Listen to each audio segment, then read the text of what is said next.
बिस्मिल्लाहिर्रहमानिर्रहीम। इफ्तार के वक्त जो दुआ पढ़ी जाती है, अल्लाहुम्मा लका सुम्तु व अला रिज़्क़िका अफ़्तरतु, तो इस दुआ से मुताल्लिक़ मुझे इस वक्त कुछ बातें अर्ज़ करनी है।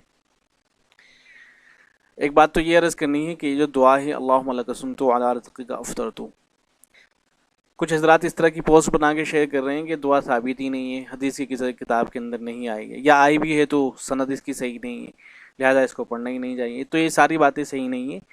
ये सुनने अबू दाऊद की रिवायत है और इसकी जो सनद है बाज़ अहले इल्म के नज़दीक सही है, बाज़ हज़रात के नज़दीक हसन दर्जे की है।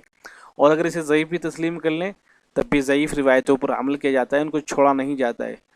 ज़ईफ़ जो रिवायतें होती हैं उनको तर्क नहीं किया जाता है, उनके ऊपर अमल किया जाता है। अहले इल्म ने मुस्तहब लिखा है, तो अगर सनद ने इसको ज़ईफ़ तस्लीम भी कर लें तब भी कोई हरज की बात नहीं है। एक बात तो ये हो गई। दूसरी बात ये कि ये जो दुआ है अल्लाहुम्मा लका सुम्तु व अला रिज़्क़िका अफ़्तरतु, इसके बारे में ये कहा जा रहा है कि इस दुआ को बाद में पढ़ना चाहिए। जब आप इफ्तार से फारिग हो जाएं, आपको पहले नहीं पढ़ना चाहिए। हमारे यहाँ मामूल ये है कि इस दुआ को पहले पढ़ा जाता है।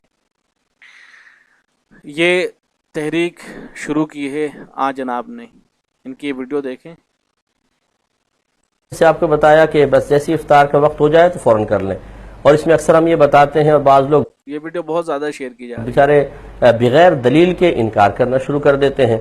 बारहा आपको समझाया कि सुन्नत करीमा ये है कि पहले इफ्तार करें, इसके बाद दुआ पढ़ें। दुआ इफ्तार के बाद होती है, क्योंकि उसमें जितने भी अल्फाज जिक्र किए गए हैं वो सब ये जाहिर करते हैं कि पहले कोई फेल हो चुका है तब हम कुछ कर रहे हैं। जैसे अल्लाहुम्मा, ये इन्होंने दलील पेश की है, दलील सुन लें। इन्नी लका सुमतु, ए अल्लाह ताला मैंने तेरे लिए रोजा रखा, वबी का आमंतु और तुझ पर ईमान लाया, व अलैका तवक्कलतु और तुझ पे भरोसा किया, व अला रिज़्क़िका अफ़्तरतु और तेरे दिए हुए रिज़्क़ से इफ्तार किया।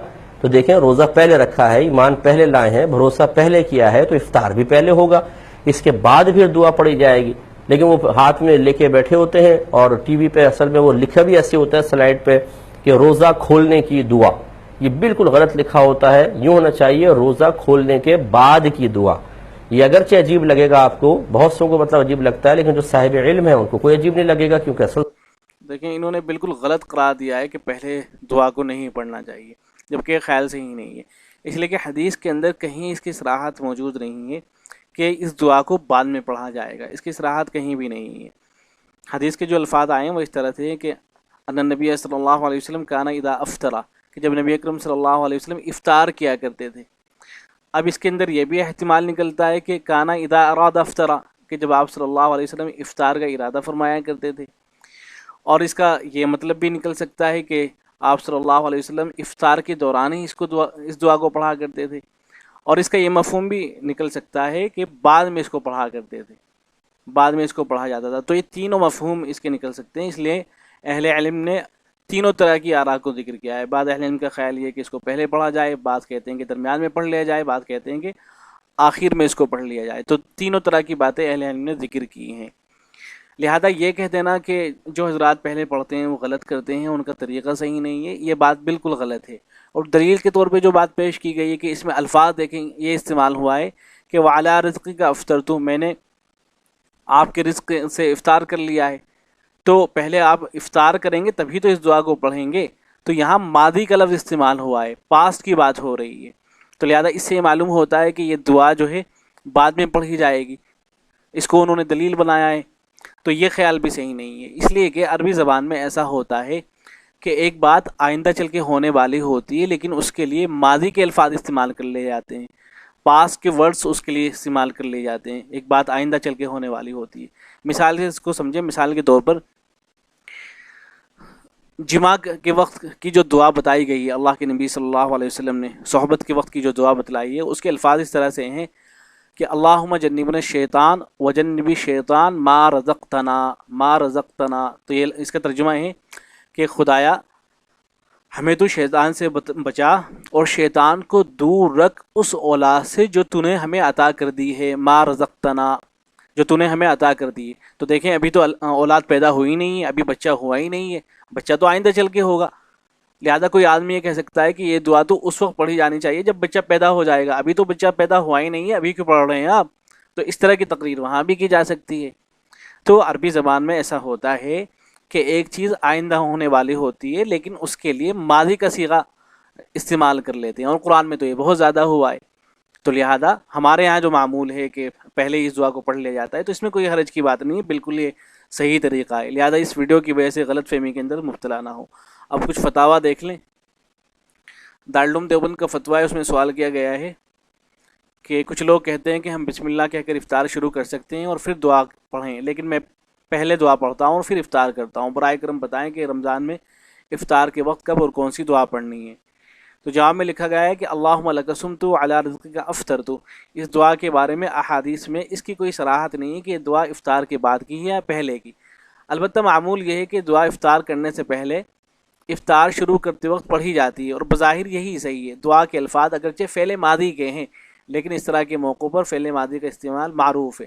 نیز افطار کے بعد کی دعا دوسری ہے، یعنی ذہب الظم وابتلت العروق وثبت الاجر انشاءاللہ۔ اس کے بارے میں حضرت مولانا خلیل احمد سہارنپوری رحمۃ اللہ علیہ نے صراحت کی ہے کہ یہ افطار کے بعد کی دعا ہے، یعنی دوسرے والی ذہب الظم وابتلت العروق وثبت الاجر انشاءاللہ۔ تو لہذا معلوم یہ ہوا کہ یہ جو دعا ہے اللہم لک صمت علی رزقک افطرت، اسے جب ہم افطار کرنے لگتے ہیں اس وقت اس کو پڑھنے میں کوئی حرج کی بات نہیں ہے، اور اس وقت اس کو پڑھا جائے گا۔ لہذا جو معمول ہے ہمارے یہاں وہ بالکل صحیح ہے، اس پہ اعتراض کرنا درست نہیں ہے۔ اب یہاں ایک چیز اور میں عرض کر دیتا ہوں، وہ یہ دیکھیں اللہم لک صمت علی رزقک افطرت، حدیث کے اندر اتنے ہی الفاظ آئے ہیں۔ ابو داؤد کی جو روایت ہے اس کے اندر بھی صرف اتنے ہی الفاظ آئے ہیں، اللہم لک صمت علی رزقک افطرت، اور جو حدیث کی جو دوسری کتابوں میں یہ حدیث آئی ہے وہاں بھی صرف اتنے ہی الفاظ کو ذکر کیا گیا ہے، لیکن ہم تو دعا اس سے بھی زیادہ پڑھتے ہیں۔ ہم پڑھتے ہیں اللہم انی لک صمت وبک آمنت وعلیک توکلت وعلی رزقک افطرت فتقبل منی، اتنی لمبی دعا ہم پڑھتے ہیں۔ تو خیال ہے کہ دعا جو ثابت ہے وہ صرف اتنی ہے، اللہم لک صمت وعلی رزقک افطرت، بس اتنی ہی دعائیں ثابت ہے۔